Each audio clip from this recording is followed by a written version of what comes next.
The next thing that Imam Maulud speaks about is Bukhal. Bukhal is known as being stingy. The translators translated this as miserliness, stinginess. So the first thing to wonder is, why is this after talking about adab, why is it that the very first thing Imam Maulud mentions to purify is we have to purge ourselves of miserliness, stinginess? So first let me read what he says. Now then, the refusal to give what is obliged according to the sacred law. In other words, the first type of miserliness is inability to give zakat. And if you know, the word zakat also is related to the word tazkiyah. Zakat actually also means purification in the Arabic language. It's the way you purify your wealth, or it's also the way you purify yourself by giving away your wealth. Purify wealth doesn't mean, by the way, that you have haram wealth and you give zakat and it gets purified. That's an right? If you have haram wealth, you can give all the zakat and sadaqah you want. It's not going to purify your wealth. But so that's also interesting that when you have rizq halal, and let me actually stop here, because since a lot of you are students and since I brought this up, Allah subhanahu wa ta'ala in the Qur'an al-Kareem says, rizqan halalan tayyiban. Allah subhanahu wa ta'ala makes it very clear that there are two darajas of rizq, and that's why actually He's trying to remove us very far from the haram, right? Which is interest and there are other things, but the vast majority of haram income that people today find themselves as interest-bearing income or insurance. So halal means obviously that it's not money derived by doing anything that's prohibited, but Allah uses another word, tayyib. Tayyib means wholesome, pure, right? And so what it really means is that not only should we be looking, because if that's what the Qur'an al-Kareem has told us to do, and again, every human being wants to become a Qur'anic human being, so if Allah subhanahu wa ta'ala has said, look for halal rizq and also try to make that halal rizq tayyib. So one way that halal rizq becomes tayyib is by offering your zakah. So zakat is the way that the lawful money that we earn, when we realize, number one, that we only earned it due to some ability given by Allah subhanahu wa ta'ala. And there are others who may not have that opportunity, who fall before the poverty line. And actually the nisab of zakat, the eligibility to receive zakat, is quite low. And so, economists have their own definition of poverty and what's the poverty line, and they have rival definitions about that. The Islamic definition of poverty is basically this line. Are you eligible to receive zakat or not? The reason it keeps that line low is that actually that is the way we eliminate poverty. Because if you keep it low, then everybody's zakat goes to this group. Now if the whole ummah, or ideally if the whole world was Muslim, the whole world's zakat went to this group, there's no way this group could stay below that line. So it's not just poverty alleviation. The system of zakat actually can bring about poverty eradication, absolute elimination of poverty, if it was implemented. And all of you know, when you see enough in the world, that there's enough richness in the world, whether it's rich families in Pakistan or rich countries in the world, that obviously their wealth is just a little bit of their wealth would be needed, right, to eradicate poverty. Allah subhanahu wa ta'ala knew this as well, and that's why this institution of 2.5% of zakat, 2.5% is extremely small. There's no country in the world, I think, which has any type of taxation system, whether it's income tax or whatever type of tax they have, that is set so low as 2.5%. But obviously, because this tax is universal, I don't want to call it a tax, but because zakat is universal, it would be able to eradicate poverty. So the first thing is mentioning then, and this is a level of bukhal, and you see this in people. For example, you will sometimes come across a secular Muslim, means a Muslim who is the non-practicing Muslim, but it's not like they're atheists. They believe in Allah, right, in some abstract, loose way, and they won't say to you up front that the Qur'an is not the word of Allah, but at the same time they're not really trying to learn or follow the Qur'an. If you try to convince, and they don't pray and things like that, but if you try to convince them, okay, well, why don't you give zakat? Because that is something that at least, it's not the right reason to give zakat. You have to give zakat for the sake of Allah. But if you try to bring them to the deen by using this argument that, look, there are things in our religion, that Allah subhanahu wa ta'ala has revealed things for compassion, for eradication of poverty, for humanity, and so because that's what you're claiming as a secular humanist, that what you care about is humanity, then why don't you give your zakat? And then they become silent. They actually don't give their zakat. This is an amazing thing. So the secular Muslims of Pakistan don't even give zakat. So that shows you not only how untrue they are to Islam, but how untrue they are to their own sort of quote-unquote secular humanist values. So the first thing he mentions then is, as for the obligations of sacred law, there are such things as zakat, number one. Number two, supporting one's dependents. You will find this also, that people can become miserly, stingy in this. that they spend on all types of crazy things, but the husband doesn't like to give money to his wife. Or somehow they don't like to spend on their kids. Sometimes we get kids like that. It's not my parents are well off, but I have to work my way through college anyway. Maybe some parents do that to train their kids or to give them a sense of work ethic or a sense of achievement or make them do qadr of their to time at lums because they have to fund themselves through partially. That is fine, but sometimes you find just bukhal. That the husband is a free spender. If he wants to take his buddies out, so he'll take them out to a really expensive dinner, but his wife asks for something, is like, uski zurat hai, right? And so there's like an extremely intense budget here, like on pure need. And then his own spending, he's spending on all types of, whims and desires. So, and that's an obligation, supporting one's dependents. What is the extent to which you have to support your dependents? The extent, it's not the bare minimum. People should be clear on this, right? If you have a dependent, whether it's your spouse, whether it's a child, sometimes a parent in old age becomes your dependent. They become dependent on you for financial support. It's not that I just have to give them the bare minimum, roti kapra makan mein do jora saal mein deta hu, and do roti dal unko mil rahi hai, and they have a roof over their head. No. Supporting dependents means supporting them in the lifestyle that they are used to. The lifestyle, the income that they were used to, right? If you're able to. Obviously, if you're unable, that's a separate thing. But if you have the ability to do so, that is the extent to which you're supposed to support your dependents. The next thing is rights due to others. Sometimes it's possible that somebody other than the poor, which is their right is fulfilled through zakat. The second, which is your family members, their right is fulfilled through family support. There might be other people who have rights over you. Perhaps your worker, right? So people who live in Pakistan have a large domestic staff. Sometimes, a woman is not a housewife, she's a household manager. Poor staff. And my wife always says that it's probably easier living in America. At least you do everything yourself, but sometimes it's more of a tamasha to manage the work than to do the work yourself. But these people also have rights over us in the sense that if you look at the whole notion of paying fair wages, right, increasing their wages along with the increase in inflation, and most people don't do that. The same people who sit in their drawing room and talk about, and they're like totally comfortable sitting in a room which is powered by an AC run by a generator. Mehngai itni badi ho gayi, aapne akhbar padha hai, or food prices itne upar ho gaye, ye hai. And the people who are actually being affected by it, their same driver, they've not even increased his salary by 1 rupee. The driver is getting the same salary he got 6 months ago. But meanwhile, these people are fully aware, and that's the proof that every other few days they keep talking about the halat and the economic situation. They are so fully aware of the fact that people are severely facing more and more difficult economic situations, but this is their bukhal. It's very difficult for a person to spend money. Some people are like that. Now, some people have this ailment that's very difficult for them to spend money, for them to even think. That is, you ask a person, they will genuinely tell you, I never even thought of that. मुझे तो कभी ख्याल ही नहीं आया कि मेरे घर में 2-3-4 लोग हैं, मासी, खंसा में, चौकीदार है, driver है, whatever, right? That at least I can do something, right, for them. And those same people, if they work in a corporate world or even here at Lums, they get their annual salary raises. So that it never occurs to them that my salaries are going up every year, right? But those underneath me, they should be fixed. If they didn't get their salary raise, imagine like if the Prophet didn't get their raise and everybody, they would go crazy, right? Because they feel that they're entitled to it. So when it comes to receiving income, we feel very entitled.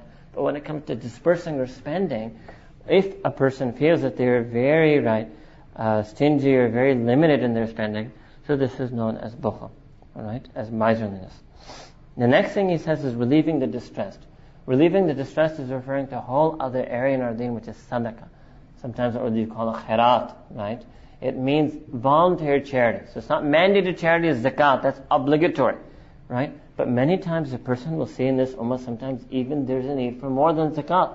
Maybe an earthquake happens, maybe there's a situation like this, that there's a crisis situation, that a person might not fall below the poverty line, so they're not eligible for zakat, but nonetheless, because they have 4 or 5 children, or they're trying to give them an education, right? They're trying to empower their children. It's not necessary that the driver's son should just be a driver, right? But if the driver wants his son to get an education, maybe one day become a computer programmer, or, a worker in FAST or something, right? He's going to need more money to support that. And education, the price of education has also gone up so much in this country that at the very least it's out of reach of the driver and the khadim class. Even if they want to educate their children and sort of do something for that, they just can't do it.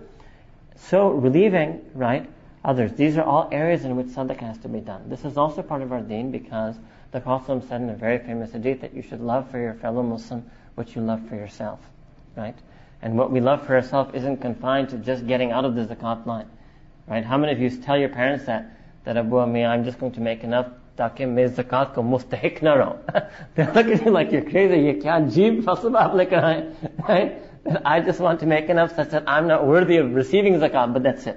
इतना भी नहीं कि मुझ पर zakat लगती है, बस इतना बनाना है कि मुझे zakat ले नहीं सकता, right? So nobody thinks like that for themselves. So just like you, all of you, inshallah ta'ala, inshallah Aziz, will grow up further, right? You're all grown up and grow up further, meaning get married and have children, and you would want your children to have an education, right? So you would want to love that for your domestic staff and really as much as possible for this whole, for your whole ummah, right?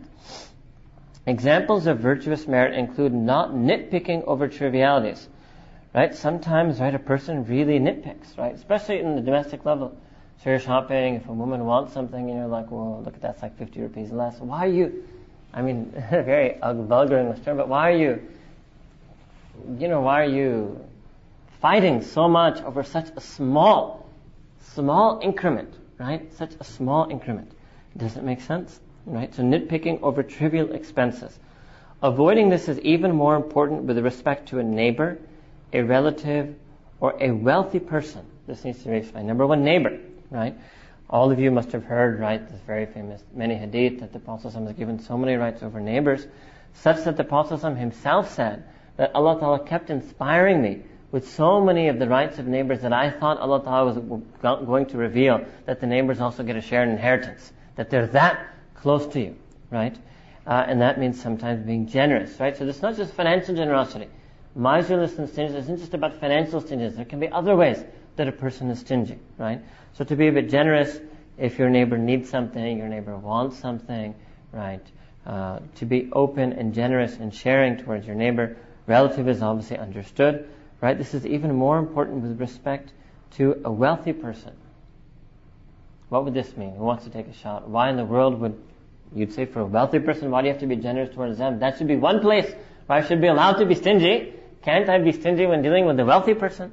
So he's saying, no, this is important when in respect to a neighbor, relative, and wealthy person.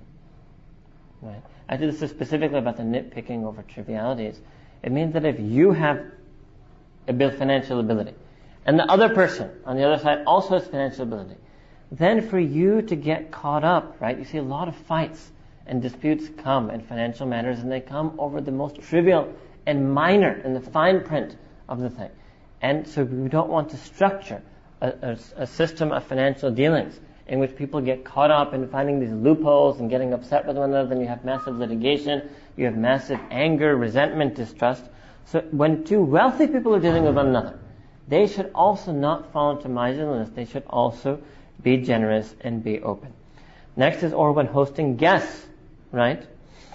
It depends. Actually, this Pakistanis are quite good about, right? They have big mehman nawazi, right? And,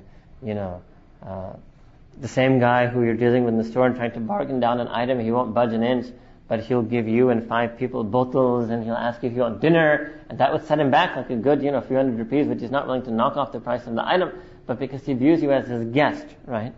Hosting guests, but again, it's not just financial, it also means giving them space, giving them your time, right? So you shouldn't get pareshan that koi aa raha yaar, wo phir unka phone aaya hai, wo कहने के वो लाहौर से गुजरे एक रात हमारा घर ठहरना चाहते हैं, क्या अज़ाब है उनको, क्या चल गया कि हर दफा लाहौर आए, हमारे यहाँ एक रात ठहरे, इनके कोई और अजीज रिश्तेदार नहीं है, कोई और दोस्त नहीं है, right? So the Islam isn't like that. If somebody feels that they're breaking journey or on their way on the journey, or they want to spend some time with you, you should be generous in hosting them, right? This is another Prophet said that Allah subhanahu wa ta'ala has revealed to me so much about being generous to the guests that I feel that if a person was to take the whole dunya and make a luqma out of it, make a morsel out of it and feed it to their guest, even that would not be enough. Even that would not be enough ikram of the guests, right? And so if you do that genuinely, and if you can do that for the sake of Allah subhanahu wa ta'ala, because it's something that pleases Allah, that also, and all of these things, by the way, that he's mentioning, are ways to train our miserliness. So if anybody feels they have bukhal in them, so all of the things I mentioned are practical ways to get out of that bukhal, to raise the salaries of your domestic staff, to host people, to feed people, to contribute to iftar, right? To relieve the distress, to spend in charity, to calculate your zakat, to be generous when supporting your dependents, etc., etc. By doing all these things actively, inshallah ta'ala, that is the cure for this illness that is in our heart, right? And you will find initially you won't, but once you just have to give those first few whatever 100 rupees, then after that the flow comes easier. It's the first thing that a person finds difficult to do. Or concerning something in which such behavior is inappropriate, such as purchasing a burial shroud or a sacrificial animal. It's another type of bukhal. And really, this is not something back then. You see this with people today, right? That your most dearly beloved relative has passed away, and you go to the market and you have the choice between a 900 rupee coffin that is a bit better cloth and a 600 rupee coffin. And people normally pick, and I've seen people normally pick the cheapest coffin. And they have their own mantiq, their own logic that the person's passed away anyway, right? So what difference does it make? Allahu Akbar Kabira, right? This is the coffin, this is their burial shroud, this is, you should be thinking that we want to, this is one of the last khidmat you can offer to the deceased, right? And so you would want to rukhsat them or depart them from this world in the most ahsan, the most noble way, right? Again, if it's within your ability, doesn't mean you have to go extravagant and overspend on some extremely fancy cloth, but one should not have bukhal in this, or in the arrangements, right? Or in anything, right? Whether it's sometimes paying the grave diggers, right? Being stingy and tipping them, maybe totally neglecting tipping them. Why would you want that person who dug up the grave, right, of your deceased to resent you afterwards because you didn't bother to tip them? Why do you have to be so strict at that moment that unko to tankhwah milti hai? Oh, shabash, right? Right? We have to break our way of thinking. Next thing is, right, what he mentioned, and purchasing a sacrificial animal, right? It doesn't mean you have to go and buy the most expensive goat on Eid al-Adha, the next Eid, right, for Qurbani. But it doesn't mean that you shouldn't go in the market with the quest that I'm going here to buy the cheapest animal. Another thing, right, the people sit down, they brag about what great deals they got. Oh, yaar, aapne to 9,000 ke bakre liye kya? Mera dekha, maine to 8 ka diya, right? Ye koi baat hai, usko to all you got was you lost 1,000 rupees of sawab, right? That's about it. He got the ability to spend more, right?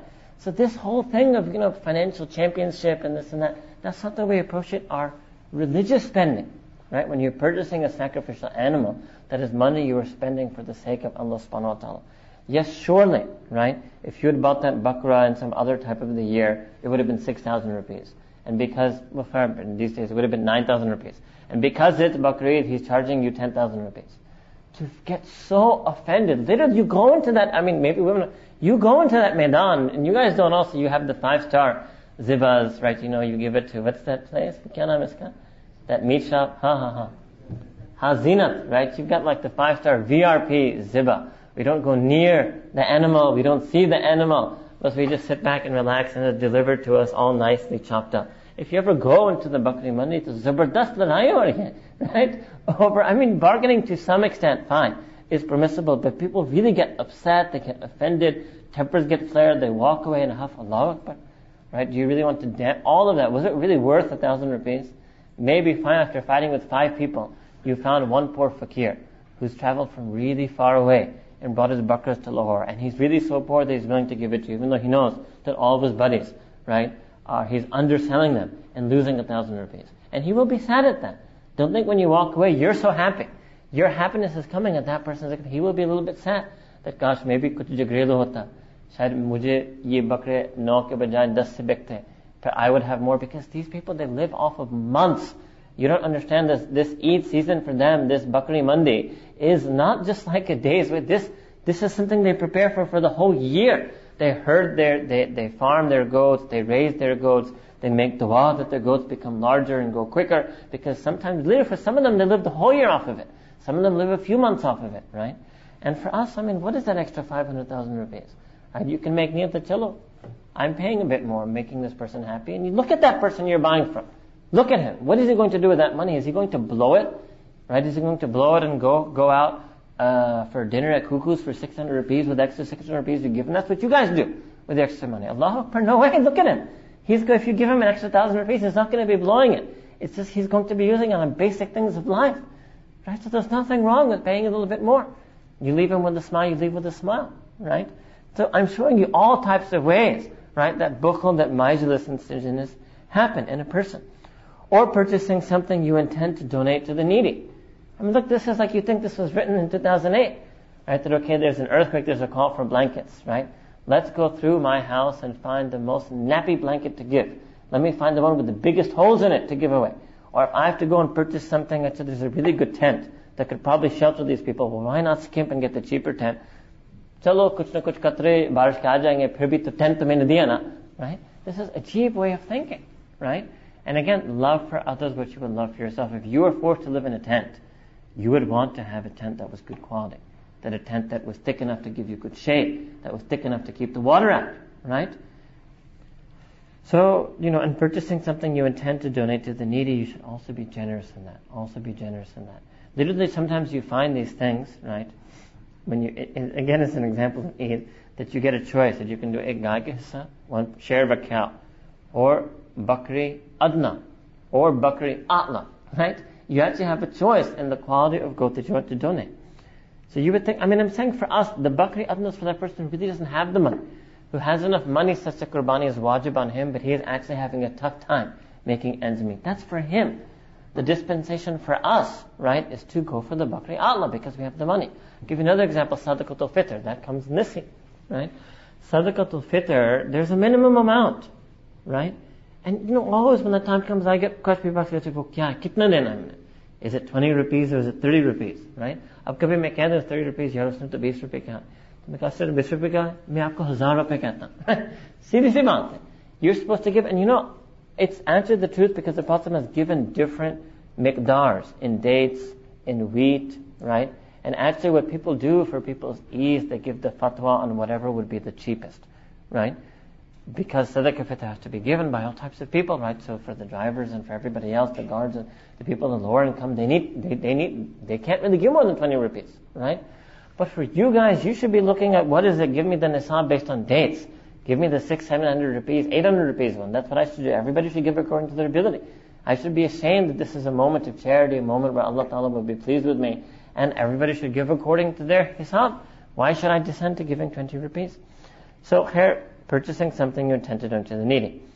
Then he continues, thus one who makes matters difficult. In other words, when you're stingy, you're making matters difficult for the person you're being stingy with. Thus one who makes matters difficult for one whose rights clearly render this inappropriate to do so, such as a neighbor, has indeed torn away the veils of dignity. You've lost your own izzat. You've lost your own sharaf. You've lost your own maqam by being stingy and miserly with another person. This is as the majestic and guiding sages have stated. So he's saying that this is something that I've not come up with, Imam Maulud, but this is something that earlier, right, sages or wise ones or mashayikh have stated before me. Then he does an analogy. This is comparable to one who fulfills his obligations without good cheer, who does so but doesn't do so happily, like pays zakat because he's forced to, isn't happily about doing it, or who spends from the least of what he possesses. That was the example I gave in the blanket, that he gives from the least of what he has. In fact, in the Qur'an, Allah subhanahu wa ta'ala mentions a special love of His for those who give to others from the best of what they have, the choicest of their property and possessions. They give that away in charity. Its root, what is the root? What is the asl of miserliness and stinginess? The root of miserliness, the root of bukhal, is love of this world, hubb dunya, for its own sake. One is to want to acquire the world for a particular noble reason, for the sake of my children, for my family, to be able to spend in charity, etc. The other type of love of the world, which is frowned upon in our deen, is love of the world for its own sake. That's unbridled greed. That's materialism. That's capitalism. Right? 99% of capitalism. Or so that the self can acquire some of its fleeting pleasures. This is to love the world simply to indulge yourself in pleasures, right? To say that, no, I want to get more and more of the world, right? Not just for the sake of having, it's just I just like having a lot of money. I just want to have a big bank account. Second is to say that, no, I don't want to keep it, but I want to just enjoy life to the maximum. There's obviously some extent to which you can, right, live a comfortable level in this world, but to enjoy it so you can acquire only its fleeting pleasures. Then the treatment, right? Even though much of the treatment is in there, right? His tartib is going to be to explain an ailment of the heart and then specifically, separately mentions treatment. Treat this by realizing that those who achieved wealth or affluence did so only by exhausting themselves over long periods of time, thus finally accumulating what they sought. In other words, it's not just unless you're born rich or you get an inheritance, but even then, wherever you got that money from, somebody at some point worked extremely hard to acquire that wealth. Meanwhile, just as they approach the heights of earthly splendor, death suddenly assails them. In other words, what he's saying is that, a person, whoever amassed that wealth, must have spent years of work and toil to amass that wealth. And by the time they amassed it to its massive level and they're sitting on the peak, then they pass away. So there's nothing they're going to take with them anyway. Not a single penny from their coffers is going to enter their cupboard, right? So it itself is something that is of very temporary benefit. It's not of lasting benefit. So why would we be so attracted to something that is only going to last us temporarily and only benefit us in this world? So meanwhile, just as they approach the heights of earthly splendor, worldly splendor, death suddenly assails them. Treat miserliness also by recognizing the disdain shown to misers. Know also that our deen says that a bakhil is a mazmoom person. He is a person who's to be looked down upon. That's a lowly type of human activity, to be stingy or to be miserly. And the hatred people have for them, right? And we don't feel that. Many times you don't know the resentment the poor have, and this is a miracle in this country. Perhaps it's deen, perhaps the poor have so much tawakkul on Allah, right? The Marxists would spin it, right? And that's why they want to eradicate religion, because they think that that is what is preventing the poor from engaging in revolution. Allahu alam, what the reason is, right? But I actually would say that, perhaps they're not revolutionary, but there is a feeling of resentment there. I don't know why people think it's not there. Maybe it's because we never talk to the poor people in this country. There is, and there should. I would go one step further. There should be a feeling of resentment there, right? And you would find a similar thing, the opposite. If there is an employer who treats his employees well, and that literally is just a few hundred rupees or maybe 1,000 or 2,000 more in salary, right? Those employees, they don't resent their employer, they love their employer. They work with their heart, they work with a passion, they give a level of loyalty. That's even on the worldly benefit of the employer, let alone the spiritual benefits of that, right? So treat miserliness by also recognizing the disdain shown to misers and the hatred people have for them. Even hatred amongst misers themselves. And this is true. The bakhils, apas mein, they definitely they'd have extreme dislike for one another because they each treat one another miserly. With this same treatment, treat the person whose heart's ailment is love of wealth, right? So the notion here is there are two things. One illness was the inability to spend, miserliness. The second thing is love of wealth, which is greed, hubbid dunya. So he's basically wrapped it up in this. He's not going to mention that separately right now. Love of wealth, right? Now let's move it to a more contemporary sort of setting, right? Some of you may be wondering, to what extent is it possible for us? Isn't it natural to want a good job? Isn't it natural once you have a good job to want a promotion? Isn't it natural to want to have a good career track? And certainly I can build some of these noble intentions into that, but do I have to absolutely eliminate, because right, if you're honest with yourself, right, in addition to all of this, I can try to adopt this, but at the same time I do also just kind of want the promotion. I just want that career track. Is that entirely wrong? Does that have to be eliminated entirely? No, not if you can do this. If you can adopt all of these things, if you can take care of the rights of the poor, of the needy, of your dependents, if you can be a person of voluntary sadaqah, right, if you can do all the things that are mentioned here, then if you're doing that, right, and while doing that at the same time you do want to move to the next level whenever inshallah you work, to the next level in your career, that is permissible. That is permissible. Because the understanding there is that you are going to continue to be generous to people. So if you get more, then your sadaqah would become more, your zakat would become more, your ability to relieve those in distress would become more. So actually Islam wants you to get more. Islam wants people like you to get more, because they know that you spend from that which you earn. So that person who spends from that which he earns, we want him to earn more. We want him to become the rich person in society, because society will benefit and the poor people will benefit from that. Alright? The next one, let me start it, is what in Arabic we call batar. Batar. It's a word you would not have heard, right? He has translated this as wantonness, right? What this really means, maybe another way to describe this is being lackadaisical, being carefree, taking a totally carefree approach to life. Right? That is what wanton behavior, sometimes people use this expression, wanton behavior means a person acts completely irresponsibly, as if they have no duty, no responsibility, no Lord, nothing. Right? So that is known as batar. So as for the disease of wantonness or being overly carefree, its definition is excessive mirth. Mirth means happiness, excessive joy, which according to the people of knowledge is having excessive exuberance. Let me read the whole thing. I think this is just going to be one page. Treat it with hunger. So this is very relevant to understand because you're in a state of fasting. Treat it with hunger and the remembrance of the akhirah, reminding yourself that Allah subhanahu wa ta'ala says that He does not love the excessively joyful. It's a bit, the English here, He does not love those who have batar, which alone is a deterrent. Okay?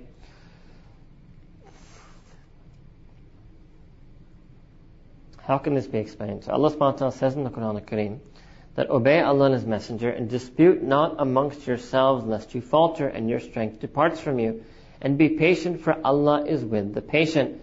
And do not be like those who leave their homes, this is the word batara, filled with excessive pride about their state, showing off before people and preventing others from the way of Allah. And Allah encompasses, He's all-knowing as to what they do. Alright? Batar here means basically an arrogance in your wealth. Right? An arrogance in your wealth which makes you think that because you're extremely wealthy, you're free to do anything and everything that you want. Alright? And then when a person reaches that state, then they act irresponsibly, they act extravagantly, and they do so happily. The joy part here means they do so blithely. Maybe a better way to explain it in English. They do so blithely, they do so unthinkingly, uncaringly. Right? And for them, that is the definition of happiness. If you ask them, what is happiness? They say, this is what makes me happy. My lack of responsibility. My ability to be entirely carefree. My ability to do whatever I want, whenever I want, however I want. My ability to be extravagant if I want to. My ability not to worry about the people around me. My ability not to worry about all those things, all the needs or responsibilities that people have around me.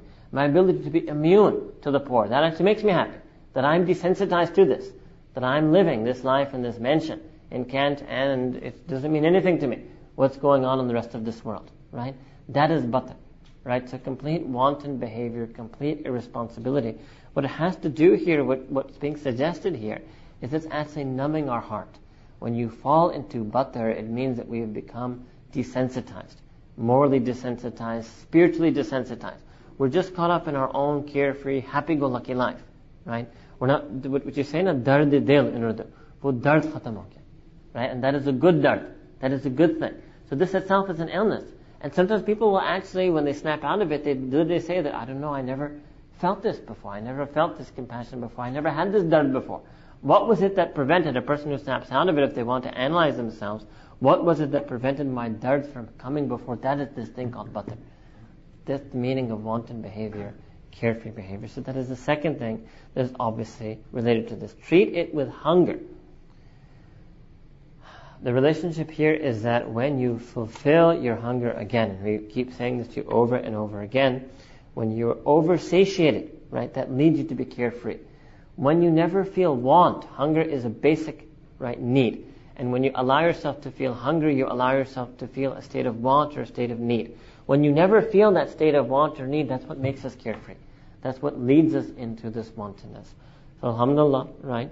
What that means then in this month of Ramadan, in addition to feeling hunger, we should be more caring. We should be more thinking. We should be more reflective. We should not allow ourselves to fall into wanton behavior. We should think responsibly. Act responsibly. That obviously I've given a lot of that, what that means in terms of worldly or financial obligation. And obviously going back to the first thing, which we said was the crux of beginnings, so to keep relating things to that, which was the adab towards Allah. So we should not be unthinking or mindless in our relationship with Allah. We should not be ghafil. We should instead be dhakir. We should be mutafakkir. Right? People love to think about tafakkar as some rational activity. That, doesn't Allah Ta'ala say in the Quran to do tafakkar? Well, tafakkar doesn't mean to engage in rational deliberation. Tafakkar means to have fikr, to think about your relationship with Allah. Right? and not to be, and that's another type of wantonness that people have. People are carefree. People are unthinking or uncaring about where they stand with their Lord, where they stand with their ibadah, what the quality of their ibadah is. And you will find similarly, hunger will also help you to do that. Hunger in the state of fast, in the state of a religious fast, will automatically make you more conscious of Allah. Because every second you feel hungry, every time you feel that hunger, you feel Allah. Because you know it's part of your consciousness or subconsciousness that I'm feeling this hunger for the sake of Allah. And that's what makes it go away. Otherwise, normally whenever you feel hungry, the first thing you do is you remove that hunger by eating. Every time you feel hunger, then you immediately do zikr. But what stops you from feeling your hunger, that is the zikr of Allah. Right? That is because you remember Allah subhanahu wa ta'ala. And you use that remembrance to act responsibly. To act as if there's a duty that you have to fulfill. As there's a being that you have to hold yourself accountable to. So that is something that we want to increase during this month, such that it can last with us after this month. So if there are any questions, because I didn't have time the first day for questions.